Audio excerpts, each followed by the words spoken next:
Hi, everybody. My name's Lauren Zimmerman. I am the owner of the Writer's Block Bookstore in Winter Park and Winter Garden, Florida. And I am having the privilege of meeting Rebecca Watson, who is the author of a brand new debut book, Little Scratch. And I am so excited to meet you and to learn more about your book and learn more about you. So Rebecca's from England. What part of England are you from, Rebecca? From London. So Well, Rebecca, yeah. London. So Rebecca's from London, which is cool. So we're all going to get to enjoy listening to her beautiful voice for the next 30 to 40 minutes, which is always a treat for us Americans. So Rebecca, it's an interesting book. It's different. It's different than what we normally see and in books. The style, the way that it's written, the sentence structure. It's really fascinating, and I'm really looking forward for you to for us to talk about your writing and how this came about. The idea of how you write it. It's almost like a combination of poetry, prose, and essay. With essay being the least, because there's just so much. It almost looks like poetry the way that it visually, the visual look of it. And when we read it, it's interesting because it I guess there's a lot of spaces in between sentences. So it's like when you read it, it's sort of like you're instructed by the author on how to read it. Like you are going to stop here in the middle of this sentence. I've just created this space, and which makes it really interesting because you're kind of as the author, you're kind of directing me and instructing me on how to read the book. So what I'd like to do is to ask you to just do kind of your little elevator pitch. Do you know what that is? Like in the States, that's what they call it. I don't know. Just kind of give me a 3 or 4 sentences. We're going to ask you to read some of it later, so you don't need to elaborate. But just in the beginning, just kind of give me your little pitch about what the book is about. Sure, yeah. So I guess it's like a day in the life of an unnamed young woman from when she wakes up to when she falls asleep inside her head, and it's no stopping. So it's every single minute of her day. And the front of it is, it's a kind of quite regular day. It's a Friday, she's going to work. But underneath is a kind of the currents of a mind that's trying to deal with a recent trauma that's kind of basically fractured and changed the way that she perceives things. And that is kind of shown partly in the scratch of the book. So a kind of physical manifestation, a kind of urge to scratch at her skin. So tell us about the main character in the book. Yeah, so she's kind of every woman. So she's like a young woman. She's in her 20s. And she works as a kind of, I guess, administrator at a newspaper/media organization. And she's a kind of aspiring writer, a reader. She's very interested in kind of performance and I guess narrative. And the day that we meet her, I guess we can only learn so much about her because the real test of it was how much do you actually learn about a person if you're only actually seeing them for one day. But within this day, she's very neurotic. She's funny, but she has a real like circling kind of a propulsive and yet quite kind of distracted, digressing mind. I'm glad you said that. I'm glad you said that because I wanted to, but I didn't want to. So I'm glad. Okay, good. No, that's very much her. Okay.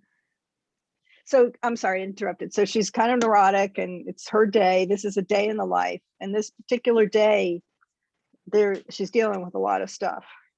Yeah, so I mean, I guess in some ways it's kind of Groundhog Day. So this particular experience of assault happened, about 5 or so weeks ago.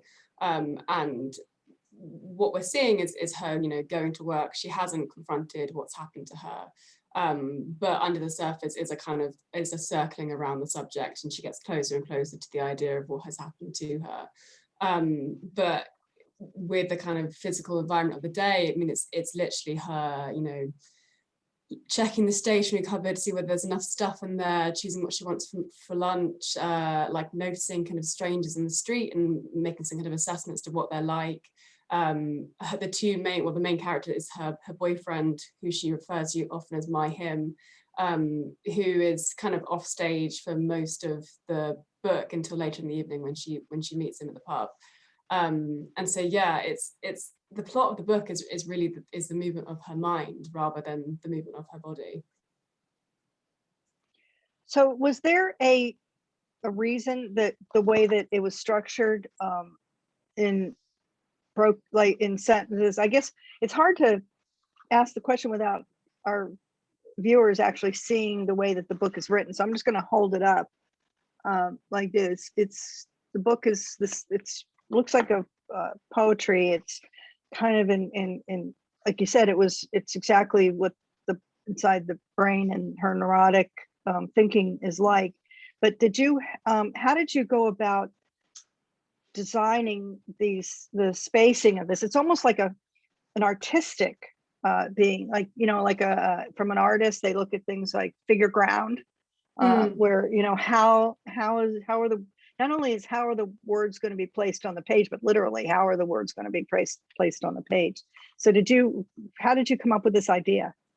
Yeah, so there is, you know, there is a real system to the page, and I think basically what happened is the initial thing came from me. The whole book came from thinking about the kind of pressure point of immediacy. So like, how do you generally write present tense immediacy? And you know, in writing, we're often writing kind of very gleaming, you know, the kind of like the more kind of majestic idea of life. The kind of we don't really think about. We often don't write life generally how it works second to second. So I think my question was kind of like, actually, all of that kind of overlap, like bombardment, overwhelmment, all that stuff. If I was to practically get that onto the page, how would I, you know, express that in a way that feels genuine and real? And so that question was kind of circling in my head, and it really made me break up the page. And basically how I saw it is that as you go down the page, you pass through time, and there are different places on the page for her exterior, so like what she sees, and there's different places for what she thinks, for like dialogue. And so I guess the left-hand side of the page is, you know, internal, and as we get to the other side, you have the kind of external, and then depending on how much inside her head and how much she's kind of in tune with the environment, these things slightly shift. But there are very much like, set places on the page for it. And the system felt very natural to me. I think it really came from that moment of just like the kind of frustration about how difficult it felt to actually show the reader everything at the same time without having to rely on them getting to the end of a paragraph or the end of a sentence. And then once I kind of had this initial moment, which is that I wrote the lunch break with the book, that was the first thing that I wrote. And that was kind of me just trying to play around with getting that system on the page. And once I had it, it just felt so natural to me that I just carried on. Yeah. Well, I can see where once you've designed it, once you've got the system and you know that this is how this book is going to be put together, it's very freeing because, you know, you've made the decision, and it allows you to, like you said, what does the inside of her brain look like in a day? You know, it's not just you know, 4 sentences in a paragraph, or, you know, or just, it's not really like when we're telling a story, you know, it's more of a narrator observing something else, or there's observing, whereas this we're really inside her head. So it's not, we're not observing her, we're observing her brain, and how she's processing what's going on in her life that day. So I think now would be a good time to ask you to read a portion of it, since we've been kind of talking about it. Sure, yeah. So I'm actually going to, what I'll do is I'll read from what I was referring to. So the first bit that I really wrote the book when I was thinking about, that kind of immediacy. And that came because I was genuinely asked a question. This whole book came from a real question that I was asked. not an interesting one at all, but I was in the office and I was kind of writing in my lunch break. And a colleague walked past me and asked me what book I'd read recently. And for only about 15 seconds, I had no clue of any book I'd ever read in my life, that whether I could read. It was just like complete mind blank, complete inability to answer the question. And after I had remembered a book and said something to him and he'd been on his way, I was just thinking about the kind of impossibility of writing that moment. Like how do you write down 15 seconds that within 15 seconds feel incredibly important and overwhelming, and yet as soon as they're gone, they don't matter anymore. And so that challenge that I set myself was kind of how the book began, which is funny because this book is very much fiction and very much a novel, and yet the kind of the truth of it, or the kernel of it that began, was just like me setting myself a writing exercise. Anyway, so I'll begin as she's just gone upstairs to the canteen. She's got some soup, and she's made her way back down to the office to try and find a little place for her to sit and eat her lunch. And just as she's beginning to eat her soup, her colleague walks past and interrupts her. Eye contact already made, him, mouth open. Hello, haven't seen much of you, it's been a while. What have you read recently? Mind gone. Not a clear head, but a blank head, making me question my capacity to think at all, even though I know that questioning my capacity to think is thinking in itself, but a different sort, and not a sort I'm interested in much. I know I was reading a book on the train this morning, and yet here I am searching desperately for any hint of a book I might have encountered. What have I read? I say, pensively, as if the choice is just too extravagant, and I merely want to select the right book for my shelf that will interest him, the shelf inside my head, I mean, so that I'm not just delivering any old thing, which will only make things worse, naturally, because my head is still blank and time for rumination is running out, only implying I'm thinking over what I say, so that now whatever I say should seem more intelligent. But I still see clearly the table in front of me, my legs underneath asking to be scratched, spoon still clean, phone flashing WhatsApps, green unbroken chats hiding the carefully chosen background of my phone. And I see him noticing too, looking without wanting to at my phone flickering, him to the phone and then to me to the phone, me to the phone, to him to me, phone, me, him. And I now can't turn the phone over, letting the back face up, because he'll know that I know, and that we both know. So I let it flicker, whilst I continue to think, still not in my head, seeing clearly what is in front and overhead, him, standing, jutting out, signalling to those walking, light bulb blinking, that the nook behind the coffee station is in use. Signalling to those passing by, look in, look at the reddening girl sitting on the sofa, mouth shut. Still me, looking out, locking eyes with the him who is now cocking his head. Unimpressed. Am I applying that to his face, or is he unimpressed? Legs warm. But now I see white, blue lettering, an image, not my spoon and not my phone, although I can see that too. An emoji of a pig, which distracts me for a second, but no, I'm not letting this go. Yes, an image, a book, yes, blue lettering. That's it, you're doing good. It's what I read last week. That'll do. He doesn't know the order of when I read things. Hard something, hard castle. No, look, let's grab the title. You've got that, me. Well, I guess it's funny how you can so easily forget what you've read recently. But I've, yes, it's a coming, read The Second Body. That's something. Not what I'd like to pick out for him. Have you heard of it? Quite interesting. Too millennial, it won't please him. But as a book, he'll know I'm looking at butchers and meat, reading, engaging, and our existence on this planet. He's not interested. I can see him glossing over, and I realise as he says, oh nice, must check it out, that it was only ever a polite question. I could have said anything.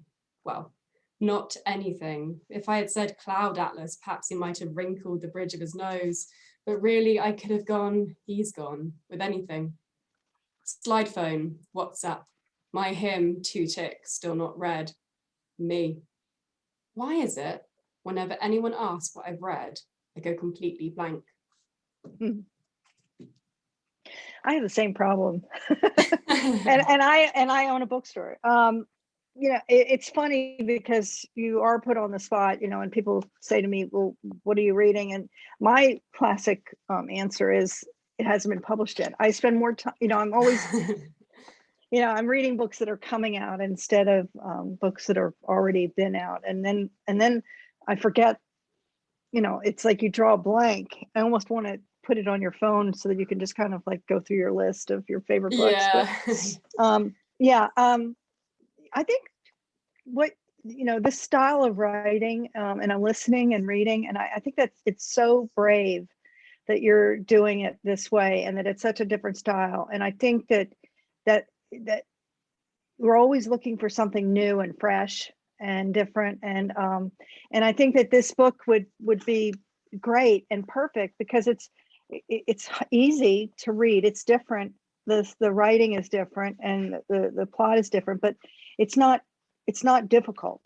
And you've done a really, you know what I mean? And you've done a really good job of really staying true to this idea of staying in her head throughout this entire book, and laying out the words, the way you did. Because I know that as a writer, I'm kind of like a closet editor. I admit that sometimes I probably would not, it's like keep your day job, but sometimes I like to fantasize that I'm a closet editor. And I know that there's many ways that you could have done this, as a, in how you told the story. And I really applaud this new way of writing. It's interesting, and I can't wait for my readers to grab it and to, take the time and read it. So there was one page in the book that I was a little confused about. But it runs throughout it. And I was just on page 24. You were talking about the train stopping, ensuring that he cannot see me directly, so he does not know that I'm slightly wet, imagining him, not you, someone else, him, in the rain, watching him, he wet, me wet, train stopping. And then you have filing. What does that mean? Oh, it says filling. Filling. Yeah. I need to get my glasses. So what does it mean, filling? What do you mean? Well, I mean, it literally is a physical directive of the train filling with people. So that's its literal meaning, and that's why it takes up so much of the page, is because it's like the morning commute, and it's the sensation of sitting on a train and everyone getting in. And it's also her kind of allowing that to fill her head because so much of this book is about a means of things taking place instead of other things, and so that's a classic example of the way in which she allows one thing to take over. Oh, that's perfect. Yeah, and I know that I just kind of pulled it out of the middle, and as a reader, I think that starting at the beginning and going through, they'll be able to pick that up. I was just kind of noticing that you've done it a couple times in Walking in Rain, but it's going to make, now that I've read this book and I've talked to you, I'm going to spend the next couple of days paying attention to what's running through my head. It's before we were talking about, because I am kind of a creative person, and I'm all over the place, and we were joking that it might be the inside my head, we don't know, because we use the word neurotic. I didn't want to insult your character. I mean, it's okay to call me neurotic, but they were use the word neurotic, and then you use the word neurotic, so maybe I get to see the inside of my head. And I'm going to really pay attention now, the next couple of days, Oh my I God, think that like do I finish any sentence is what I want to ask myself. I feel though like, I mean, I think that you'd be surprised. Well, I mean, you know, from readers I've spoken to, like Mhm. how many people recognize it, and actually Yes. like this is, you know, the way that a lot of people's minds work, but Mhm. seeing it fixed on the page gives it kind of an extra neurosis. It gives it something a lot more fearful, and it's because, you know, none of these, you're not meant to be able to see these thoughts or go back to something that's already passed. So it's kind of almost like disarming to be shown these things that like you never actually, as you say, like you might go and think about it the next few days, but you don't usually, you're kind of trained to not actually like latch on to how you're Right. thinking and what's passing. Right. Yeah, because I mean, when I was writing the novel, I was kind of, you know, my research was just kind of thinking about how I think, and thinking about those kind of things you can then like stylize, or, you know, the way in which you perceive what you notice, what's the ratio of what you think about during a day. That was my kind of research, because, you know, in terms of just thinking about inside a head, because there's Right. Right. Right. no way else that I could really do that and think about the Right. patterns. And once you start noticing the way that you think, it's really hard to stop. It's so yeah, be careful. Yeah, no, I mean, that's really great because it's like we get this opportunity in the book. I think it's going to be a lot of fun for readers. So let's see. Let's see. So what does the name mean? Little Little Scratch. Scratch. Well, so I mean, there's a kind of more front-on meaning, which is the part of the way in which her neurosis manifests in the book, is by her like picking at her skin, scratching her skin, and that's, you know, her trying, because she's suppressing the soul. It's her in some ways trying to unite her body and her mind that are separate, because her body is wearing what's happening, what has happened to her in a more kind of overt and known way than her mind. But the little of it is both a justification for her scratching herself, i.e. it's just a little scratch, it's not something big enough for me to have to stop, but also a kind of more of a tongue-in-cheek idea of the way in which we talk about women's assault and rape, which is and it's both, you know, as a kind of observer and also as a person who's experienced it, there's a kind of suppressing, there's a damping down, there's a encouragement to see it as less of a big thing than it actually is. And that's partly a way in which some women learn to deal with it, is to lower the stakes, is to try and kind of minimize what the experience was in the first place. But yeah, it's also a kind of sarcastic title, because what the book is like a kind of explosive, overwhelming situation in which a woman is trying to face up to the fact that she's been assaulted, and yet on the face of it, the way in which she's not talking about it is just merely calling it Little Scratch.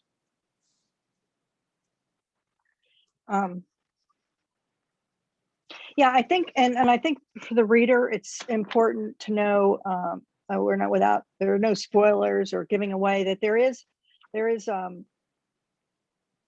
is there is an arc to it. There's the you know, the whole idea of the assault, and I don't want to talk more about that because I'm afraid that we'll get into spoilers, but it's interesting how all that, it's just not just, it's really well done, and I think that there'll be revelations, you know, some sense of you know, understanding, you know, of what she's going through in this, in her mind, and what's going on with her physically. So let's see. Now, I want to go into the next section of our little interview where I ask you a whole bunch of questions. This is kind of like a tradition for me, for our audience. I've been collecting questions for authors for a couple of years now, and it's always fun to just kind of go through these questions rapidly and have you give us fun little answers. So the first one, when I saw this question, I thought of you and I thought of the book. Do you consider writing as a kind of spiritual practice? Because I kind of, you know, yeah, and that was kind of what I was seeing a little bit. There's a little bit of spirituality. I can't put my finger on it, but when I saw the question, I thought to myself, there's probably some spiritual practice somewhere in here. Am I correct? Yeah, I mean, I would say almost yes. I mean, I guess if we can say spiritual as in a kind of instinct driven, then yes, because at points when I was writing this book, I did feel like I was I mean, it's hard to say it without sounding slightly weird, but like, because the character is such a loud voice and such a loud first person voice, there were points where I did feel like I was in some ways like writing her as she was talking to me. That's Which spiritual. yeah, so I guess that is spiritual. And at the same time, I was obviously aware that I was creating, and it was a process of like, a very much planned and designed thing. But there were points where the kind of rhythm or the energy of her voice would kind of take over, definitely. Yeah. Yeah, and it's a connection, not spirituality like in a traditional religious sort of way, but a way that it takes you to something. And so I saw it as spiritual because you got so deep inside of what she was going through, and her connection, and really, she's trying to come out from the other end of this, and and that's a spiritual practice too. Just try, the spiritual practice for the author, and a spiritual practice for our heroine in the book too. If you could go through time, when and where would you go? And it could be future, past, or present. It could be. How long It could can I be. stay there for? Well, you get to make the rules. Okay. Are you going to stay, or are you just going to visit a little bit, or is this going to be like a like that movie? What's that TV show that's popular? Outlander. Yeah. Yeah. So if you just had, if you can't think of something right away, we've got so many questions here. You could say next. I would go back to like the early 20th century and go see my good old pal Virginia Woolf, and maybe like have lunch with her, insist that she has lunch with me. I feel like that would be a good use of my traveling powers. I think that makes sense. Virginia Woolf, I could see her writing this almost, in a different way, in a different time, and different, if she were reincarnated, what has been one of the most rewarding experiences as an author that you've had? I think when it came out in the UK in January this year, I had about a week where people were essentially reading it and then getting in touch with me straight away. And so I would just get messages very frequently from people knowing that this was just as they had finished reading the book. And I just spoke to a lot of women who really recognized the story or felt it was in some ways, just kind of comforting to read or necessary to read. And so I think that was just like in a really affirming and quite kind of moving moment for sure. Yeah. It's like it was all before. It was just you in your little room writing and being with your editors and your publishers, and then and ultimately it's always for the reader. At the end of the day, the most rewarding part is the reader's experience. So do you hide secrets in your books that other people find? Like I hear sometimes authors will do what they call Easter egg. They call it in in the States. I don't know. So did you hide anything in your book that maybe a friend or a family would recognize? Yeah, I You're did. in Dallas. A couple of things actually. Oh, good. What fun. And it's something to really look forward to. If you could have stopped aging at any point in your life to the present, how would you want to remain? So you're kind of young. So I guess so you could say now. It could say like, now, stop me now, right? I think stop me now is safe. Not that I stop think now. Not that I think I'm at my kind of peak, but I think going back any younger would be a mistake, I guess. Yeah, and it's just maybe the term should be slow me down now. Yeah. Which that's what I wished for. So what is a profession other than yours do you want to have? So do you have another profession? Are you writing full time or? So I work part-time. So I work a few days as an editor, an arts editor.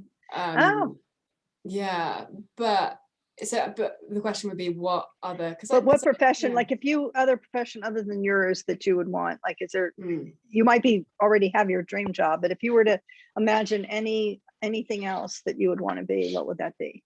Yeah, if I could be good at it, I'd work at pottery, I'd be a potter.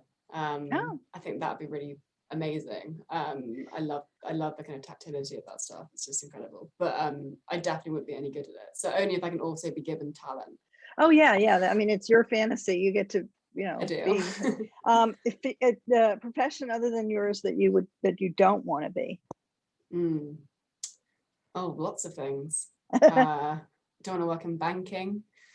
Thank But yeah, I mean, I think I feel pretty grateful to be doing what I'm doing. And I think, I mean, I have worked on the jobs, but yeah, I think none of them, please, thank you. you. If you're invited to join a musical group and be a member of the band, which band would you join and what instrument would you play? Oh, I don't know. No, I'm not answering That's that a one. hard. I think Okay. I would bring bad news to the band. They'd start failing after I joined. So what are you reading right now? There we go. Are you I ready can't for believe you'd the ask me that. I've just read a book called Check Out 19 by Claire Louise Bennett, which is coming out in August in the UK. I don't know when it's coming out in the US, but she wrote Pond, which is, yeah, for anyone who doesn't know, is an amazing kind of collection of vignettes by kind of often, well, a very funny and slightly unhinged woman. And yeah, she's a brilliant writer with a very kind of playful, funny voice. We're gonna have to look for that here in the States. So what's your favorite book of the 21st century, like a classic? Well, I mean, I should probably go for like The Waves, really. Virginia Woolf. Virginia Woolf, yeah. Yeah. Let's see, any more questions? These are good questions. Thank you. And some of these questions I'm trying to wondering if you do the same process as other authors. Like, do you outline ahead of time, or do you have like a process for when you start books? Like some people just kind of like dive in and just start typing. Some people use outlines. Do you have a process? Well, I have a process for each book, because what I did for Little Scratch is completely different to now what I'm doing for my second book. So I basically learned that, yeah, like every book has a different rule, but for Little Scratch, it was very much like well, because I had the outline of the day and the environment, that was the kind of all I needed to be able to get going. So I really just wrote that like with immense speed and without any planning. And then for the novel I'm writing at the moment, I attempted to do that, and then realized that you can't just write a novel without planning if it isn't a day in the life inside someone's head. So then after writing a first draft, basically binned half of it and then planned. So you're in the middle of writing your book now. Can you give us any secrets or any hints on what you're writing right now? I can say that it is set over about 5 days, and it basically begins with the death of the narrator's brother, who she's had quite a complicated relationship in her past and hasn't seen for years.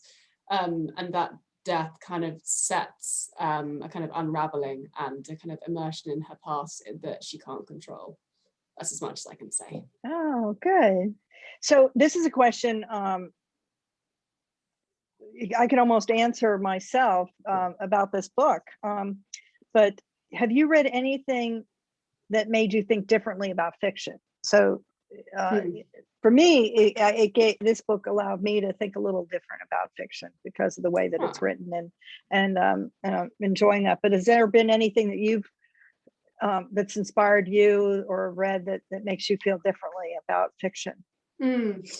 Yeah, I think quite a lot of things. I mean, you know, just to bring her up again, because once you start, you can't stop. But definitely, I mean, I read Virginia Woolf when I was like 16, and so she was kind of a mind-blowing thing on my mind, to use the word mind twice.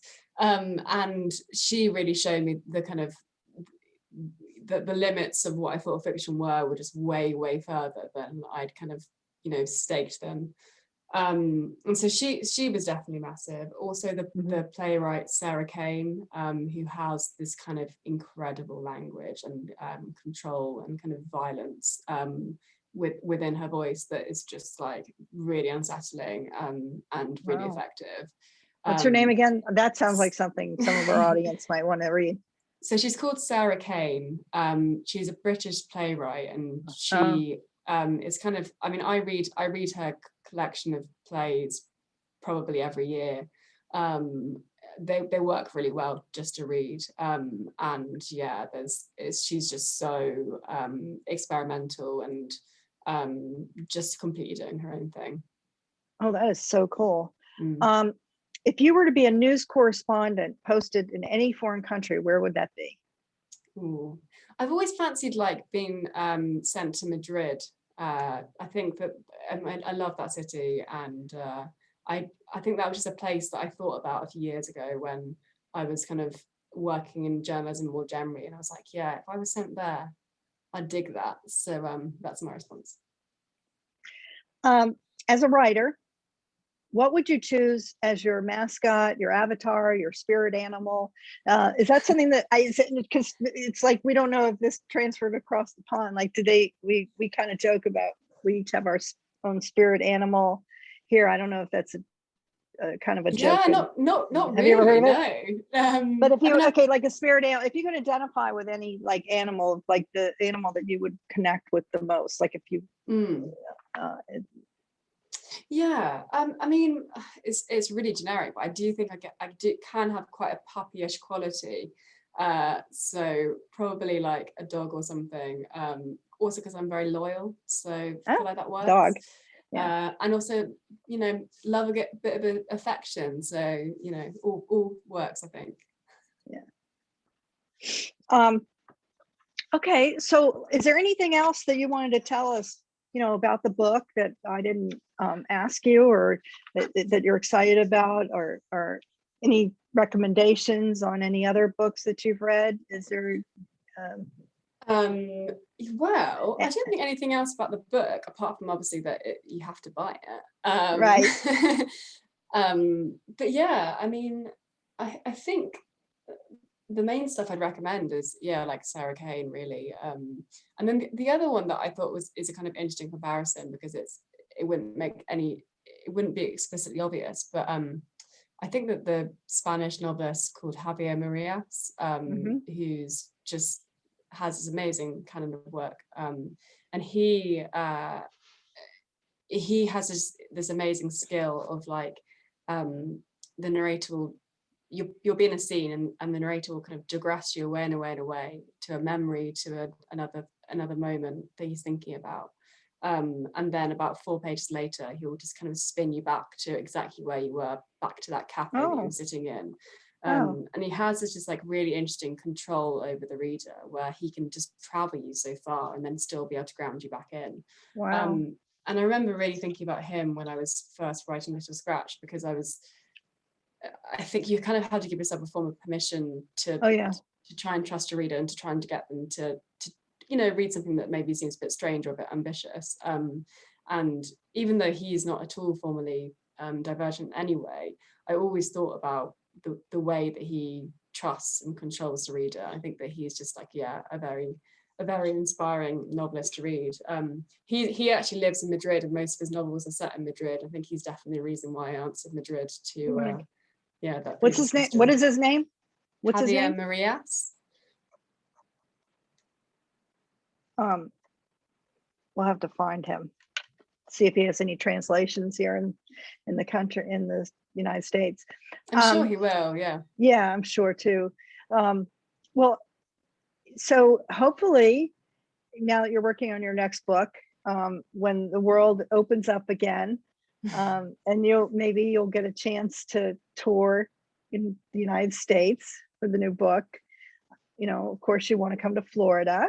Of course I do. I mean, everybody wants to come to Florida. So I'm really proud of the book. I enjoyed it, and I'm looking forward to seeing more of your work. And we're going to enjoy promoting it here in Central Florida, and sharing it with our readers. Thank you so much. That's so kind. Thank you so much. And this is really fun. Love those questions. Thank you. Thank you. Well, you can use this. We're going to send the video to you because, instead of doing that, we've started doing just the one-on-one interviews instead of doing the Zoom events, because Zoom events are just so hard now with everything that's going on. They're so unpredictable and hard to promote. But now it's easier to promote the interviews after the fact. So now we can put all this up on social media. We can put it in our newsletter, and you can share it with other absolutely, you could share it with other bookstores for sure, because they love if you shared with me an interview that you did with another bookseller, I would be all over it.